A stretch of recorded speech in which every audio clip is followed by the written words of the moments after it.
back to the channel. Today we're going to unravel some incredibly complex events in Genoa. Rumors are circulating around the Newman family, but what's the truth? In this video, I'll summarize the plot points that will be revealed in the next episode. Stay tuned to see what happens. Hey everyone, welcome back to the channel. Today is a rather gloomy Tuesday outside my window, but we're here to dive deep into the absolute latest Genoa City madness. Grab a huge cup of coffee or maybe something stronger because we have so much to unpack today, and honestly, my brain is just spinning. Let's get right into it. So let's start with the absolute nightmare happening over at the hospital right now. Nikki Newman is blind, guys. She is completely blind, and now she has this massive, life-threatening tumor that needs to be removed immediately. And the whole family is just sitting there in the sterile, depressing waiting room. Victor, Victoria, Nick, Claire, they are all just waiting and waiting and waiting because Dr. Virginia Nottingham is flying in all the way from New York to do this surgery. And honestly, who even is Dr. Virginia Nottingham? I guess she's supposed to be this world-class surgeon, the best of the absolute best, but the writers just pulled her out of thin air to make this sound more dramatic. But it is dramatic. It really, really is. The tension in that waiting room is thick enough to cut with a knife. But Victor is completely losing his mind. He refuses to accept that Nikki only has a 10% survival rate. 10%. What were the writers thinking, giving her those odds? Who actually believes this is going to end well? I mean, maybe I'm being too harsh. Maybe Nikki will pull through like she always does. She survived the MS flare-ups. She survived the decades of alcoholism. She survived being framed for murder by Diane years ago. She survived so much. But this feels different. Victor is pacing the halls, demanding that the doctors fix her, demanding that they find another way. It's classic Victor. He thinks he can just throw his billions at the Grim Reaper and make him go away. And it's sad. It's really sad to watch. You guys know I've had my issues with Victor lately, especially after what he did to Jack. But seeing him this broken, it hurts. It really hurts. And then you have Victoria and Claire sitting there in the agonizing silence. Victoria is trying to be the strong one, as always. She is the pillar of the Newman family when Victor is falling apart, but she is crumbling inside. She just lost Cole Howard not that long ago, and now she might lose her mother to this horrific brain tumor. And Claire is practically suffocating from guilt in that waiting room because she was the one who blurted out the truth about Nikki's failing eyesight to Victor in the first place. She thinks this whole chaotic hospital scene is her fault, which is crazy, right? It's a tumor. Claire didn't give her grandmother a tumor. But you know how Claire is. She takes everything on her own shoulders. She is just sitting there terrified of what happens next. And Nick, oh, Nick. Nick is standing there in the waiting room, leaning against the wall, trying to look like the supportive son. But we all know he is fighting his own horrific demons right now. He is secretly battling that fentanyl addiction after Matt Clark tortured him in Vegas. He is probably sweating and shaking while his mother is literally waiting for the operating table. It's just too much. It's too much for one family to handle. I really hope the writers give Nick a break soon, but knowing them, he's probably going to pass out in the waiting room and make the whole day about him. Okay, that sounded dramatic, but you get what I mean. The Newmans are in pure crisis mode, and Dr. Virginia Nottingham better have magic hands. But let's switch gears, because the Abbott family is dealing with their own life or death situation right now, and it is a total disaster. A total, unmitigated disaster. Jack Abbott's grand rescue plan to save Diane has completely fallen apart. We all knew this was going to happen, right? Fans on social media have been screaming for weeks that Jack was playing with fire by pretending to romance Patty Williams. And now he's getting burned. Badly. So, a few episodes ago, we saw Kyle Abbott distracting Dr. Lawrence Markham. Kyle managed to keep Markham away from the house so Jack could make his move and break Diane out. Kyle was literally putting himself on the line, blocking Markham, trying to buy Jack more time. But now, Jack is missing. Jack is completely MIA. Kyle can't reach him. He is calling and getting nothing but voicemail. And Kyle is panicking. He tracks down Tracy Abbott to ask if she's heard from Jack, and of course she hasn't. And that's when the realization hits them, that horrible, sickening realization that makes your stomach drop. Patty Williams has him. Patty ruined the rescue plan, and now she has Jack again. And Tracy is absolutely terrified.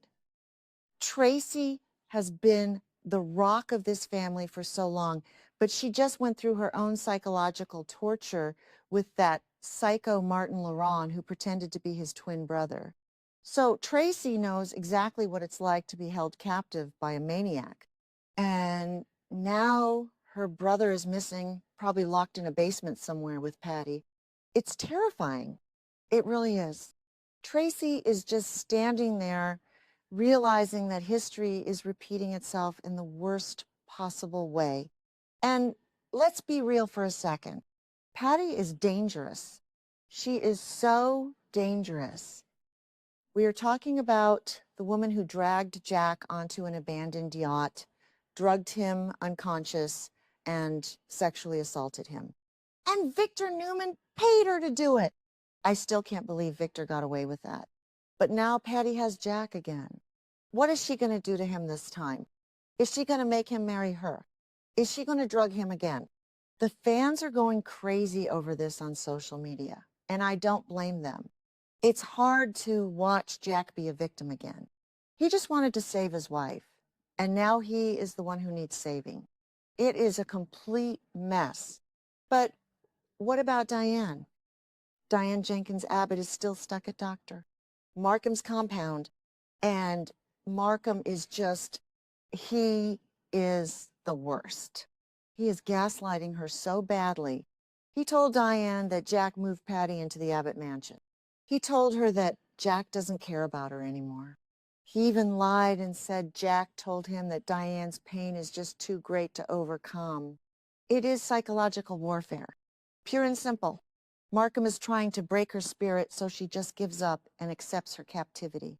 But Diane is no fool. We all know Diane is the ultimate manipulator. She faked her own death in a park in 2011 and let her son mourn her for a decade. So if anyone can out-manipulate Dr. Markham, it's Diane. She put on this huge, tearful breakdown. She cried and sobbed about Jack abandoning her. It was a masterpiece of acting.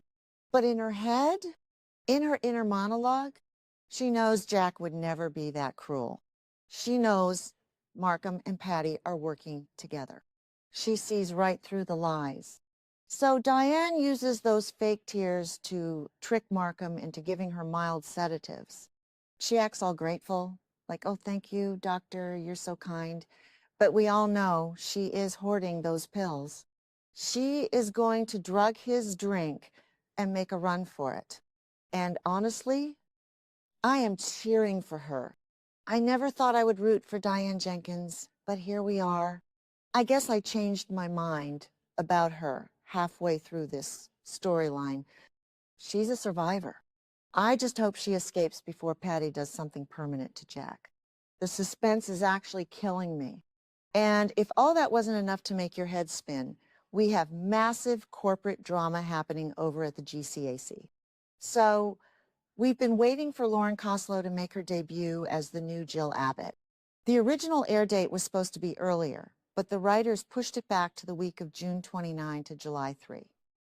And let me tell you, it is going to be worth the wait. The fans have been so curious about how Lauren would handle this iconic role, replacing Jess Walton temporarily. And she comes in hot. So hot. Jill marches right into the GCAC and immediately clashes with Billy Abbott. Because of course she does. Billy is always messing up in Jill's eyes. Billy has been stepping back from Chancellor Winters to focus on his personal life because Sally Spectra is pregnant. And Jill? Jill does not care. She is furious that Billy is losing focus on the empire she built.